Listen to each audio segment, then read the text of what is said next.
जरा नबी के नाम पे बोले सुभान अल्लाह। हमारा नबी तो वो है। और सुभान अल्लाह की बरकत मुलाहिजा फरमाए, सरकार फरमाते हैं जो एक मर्तबा सुभान अल्लाह कहता है अल्लाह उसके नाम का एक दरख्त जन्नत में लगा देता है। तो बोले सुभान अल्लाह। और सुने हदीसे पाक सरकार फरमाते हैं अद्दिबू औलादकुम अला सलासा खिसालिन इला आखिरिल हदीस। सरकार फरमाते हैं अपनी औलाद के अंदर 3 आदतें पैदा करो। अगर तुम्हारी औलाद है और तुम चाहते हो कि तुम्हारी औलाद दुनिया में कामयाब हो जाए। आज हर इंसान परेशान नजर आता है। कोई ये कहता है मेरी औलाद कामयाब नहीं है, कोई कहता है कि औलाद बात नहीं मानती है, कोई कहता है कि औलाद फरमा बरदार नहीं है। लेकिन प्यारे याद रखो मेरे मुस्तफा की शरीयत तो वो है और मेरे मुस्तफा ने औलाद की तालीम और तरबियत का तरीका आज नहीं 1400 साल पहले दिया है। सरकार फरमाते हैं अद्दिबू औलादकुम अला सलासा खिसालिन। अपनी औलाद के अंदर 3 आदतें पैदा करो। अगर ये 3 आदतें तुम्हारी औलाद के अंदर है तो तुम्हारी औलाद फरमा बरदार हो जाएगी। अब कौन सी 3 आदतें हैं? सरकार फरमाते हैं अपनी औलाद के अंदर 3 आदतें पैदा करो। सबसे पहली आदत यह है अपने नबी का प्यार अपने बच्चों के दिलों के अंदर पैदा करो। बोले सुभान अल्लाह।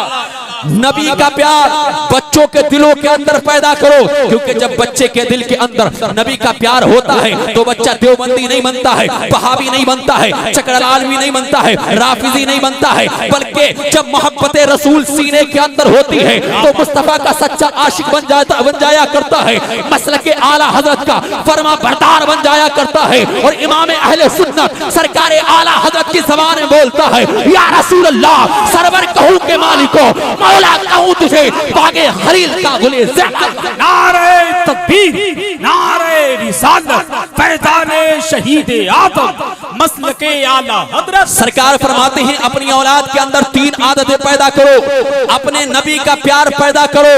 और प्यार कैसा हो आओ प्यार की झलकी दिखाते हैं। मक्के की सरजमीन है, सरकार के सहाबी हैं जिन्हें आप भी जानते हैं हम भी जानते हैं। सहाबी का नाम हजरत बिलाल है। हजरत बिलाल जब ईमान लाने के बाद उमैया के गुलाम थे, जुल्म सितम किया गया, यहाँ तक कि आपके जिस्म को अंगारों पे लिटाया गया और आपके जिस्म से चर्बी पिघल रही थी। लेकिन उस वक्त भी नबी का इश्क दिल के अंदर था और यही बोल रहे थे उमैया सुन तो सही, अरे तू जान तो ले सकता है लेकिन मुस्तफा का दिया हुआ ईमान नहीं ले सकता है। बल्कि ज़बाने हाल से यही बोल रहे थे जो मेरे इमाम ने दिया है, ऐ इश्क तेरे सदके चलने से छुटे सस्ते वो आग बुझा देगी जो आग।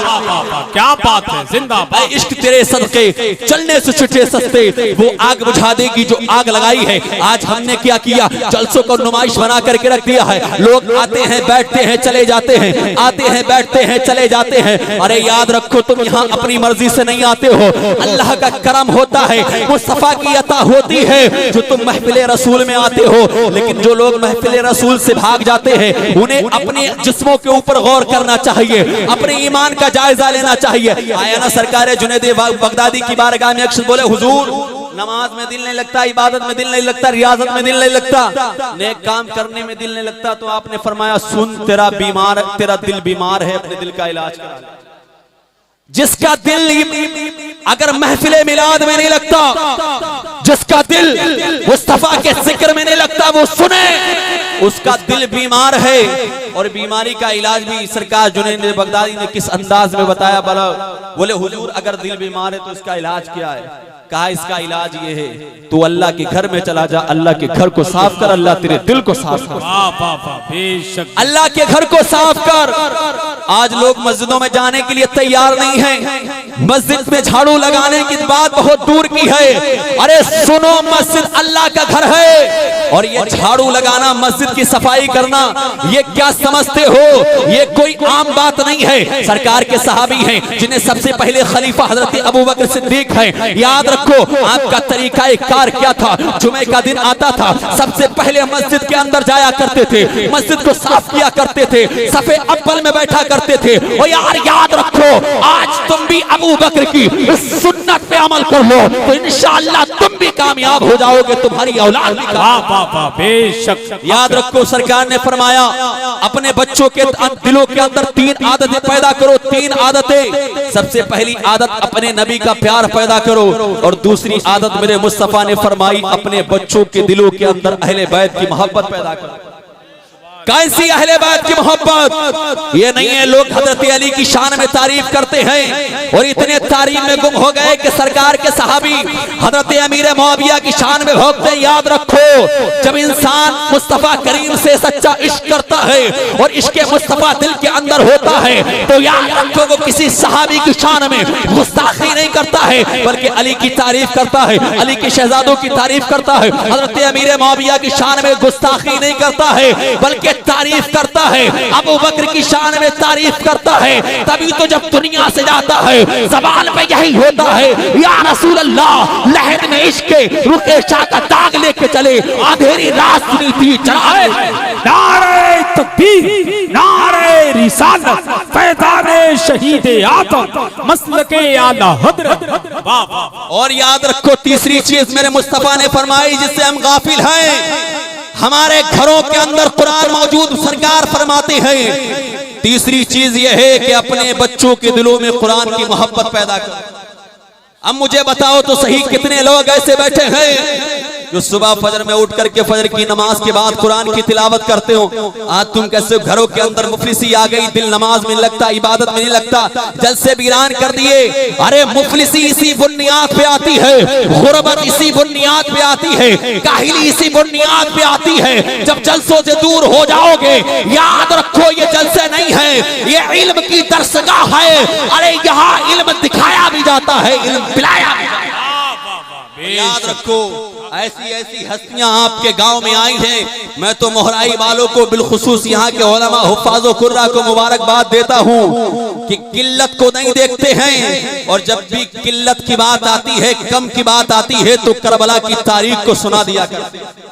और याद रखो अगर आप कम हो तो टेंशन नहीं है, अगर जज्बा आपका हुसैनी है तो यही बोलो कि सब कुछ भुला दिया मगर याद है हुसैन। अब भी हमारे सीनों में आबाद है हुसैन। अरे निकला था जिनके वास्ते सूरज कभी कभी, उस बेमिसाल बाप की औलाद है हुसैन, उस बेमिसाल बाप की औलाद है हुसैन। वक्त कम है, इतना सुन लीजिए, अगर जिंदगी में कामयाबी चाहते हो, तुम भी चाहते हो, तुम्हारी औलाद भी चाहती है, अगर तुम चाहते हो दुनिया के अंदर तुम भी कामयाब हो जाओ, तुम्हारी औलाद भी कामयाब हो जाए, अपने बच्चों को डॉक्टर बनाओ अच्छी बात है, इंजीनियर बनाओ अच्छी बात है, कॉलेज में पढ़ाओ अच्छी बात है, मगर याद रखो अपने बच्चों के दिलों पर सबसे पहले मुस्तफा के इश्क की मोहर लगा दो। और ऐसी मोहर लगा दो किसी मैदान में हो अपने नबी की तारीफ करे और यही कहे तुझसे और जन्नत से क्या मतलब, कहाँ भी दूर हो हम रसूल अल्लाह के, जन्नत रसूल अल्लाह की, हम रसूल अल्लाह के, जन्नत रसूल अल्लाह की। आज बहुत फिरते हो ऐसे लोगों के साथ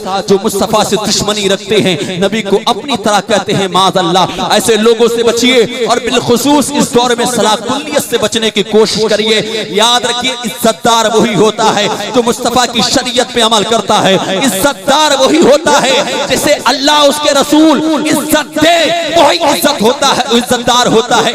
वरना दुनिया का इंसान किसी को इज्जत नहीं दे सकता है। और अगर कामयाबी चाहते हो आज भी उलमा के दामन से जुड़ जाओ, अइम्मा के दामन को पकड़ लो, इंशाअल्लाह कामयाब हो जाओगे, यहाँ भी कामयाब हो जाओगे, मैदान महशर में भी इंशाअल्लाह आपको कामयाबी मिलेगी। बताने को तो बहुत कुछ है साहब, लेकिन याद रखो ये जिंदगी कब खत्म हो जाए हम नहीं जानते हैं। अल्लाह ने जिसका वक्त मुकर्रर कर दिया है उसे दुनिया से जाना है। जब भी आपका दिल हो कि अरे महफिल में जाकर के क्या करेंगे, उस वक्त अपनी मौत को याद कर लेना। और यार क्या पता इसी रात में अगर मौत आ गई तो रब की बारगाह में क्या लेकर के जाएगा। जो लोग चले गए हैं घरों में मौजूद हैं, सुने, आज तुम लेटे हो अपने बिस्तरों पे, सुनो, तुम नहीं जानते हो कि सुबह तुम्हें मिलेगी या नहीं मिलेगी, हम नहीं जानते हम यहाँ से वापस जाएंगे या नहीं, लेकिन इतना याद रखो ये महफिले रसूल है, यहाँ बैठ करके जितना वक्त गुजरेगा अल्लाह वक्त का सवाब देगा, जितनी सांसें लोगे अल्लाह सांसों के बदले नेकी अता फरमाएगा। इसलिए याद रखो ये महफिलें हमारे और आपके लिए बहुत ही कारगर हैं। इन महफिलों से हमें दर्स भी मिलता है, सबक भी मिलता है, इबरत भी मिलती है, तजर्बात भी मिलते हैं। अल्लाह करीम की बारगाह में दुआ है मौला हम सबों को मुस्तफ़ा करीम सल्लल्लाहु तआला अलैहि वसल्लम की शरीयत पे अमल करने की तौफीक अता फरमाए। मौला इस महफिल को अपनी बारगाह में कबूल फरमाए। अस्तगफिरुल्लाह रब्बी मिन कुल्ली ज़ंब।